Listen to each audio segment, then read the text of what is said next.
The mother of a 1-year-old child who died a few weeks after leaving ICE custody is now suing the United States for $60 million. Here's the story of what happened. The mother and the child, 1-year-old, were in a detention facility in Dilley, Texas. This facility happens to be known for having lackluster medical care, unsanitary conditions. It's basically a disease breeding ground. The child, while in custody, developed a respiratory illness that was not treated. Nobody at the facility cared. There was not enough medical staff to treat the young child. So they leave the detention facility a short time later. The respiratory illness has gone untreated, left to fester, spread. 6 weeks later, child dies.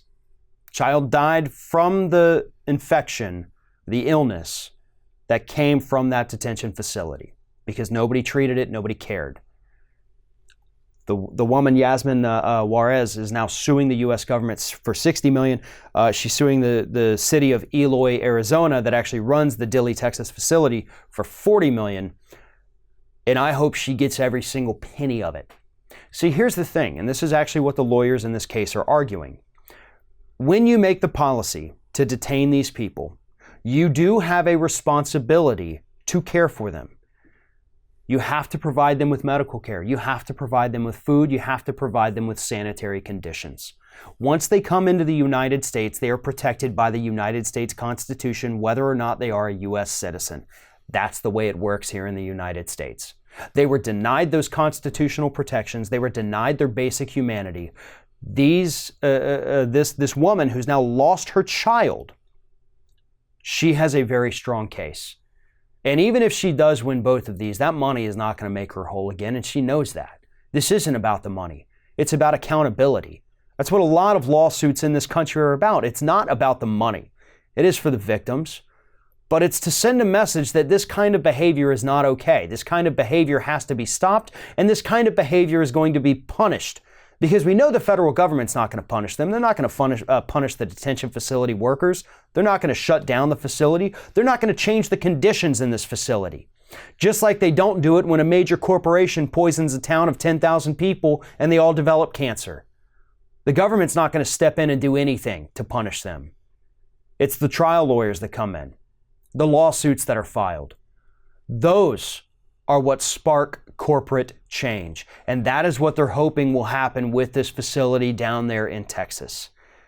More people are getting sick. More people have been sick. Luckily, and I hate to even say it this way, but luckily only one person has died because it could have been many more. But for that one woman whose 1-year-old child is dead, nothing's going to make that okay. Nothing is going to make her feel better. And the federal government is 100% responsible for this. And they have to be held accountable in some way. And until we're able to get Democrats in charge, Democrats who are fighters in charge, we're not going to see anyone from this administration or from the detention facility held accountable for it. But that's what needs to happen. Once this administration gets out of office, there needs to be investigations. There needs to be prosecutions. People are dying from their policies. And just because they're not United States citizens doesn't mean that this administration can't be held responsible and liable for the deaths that are happening on their watch.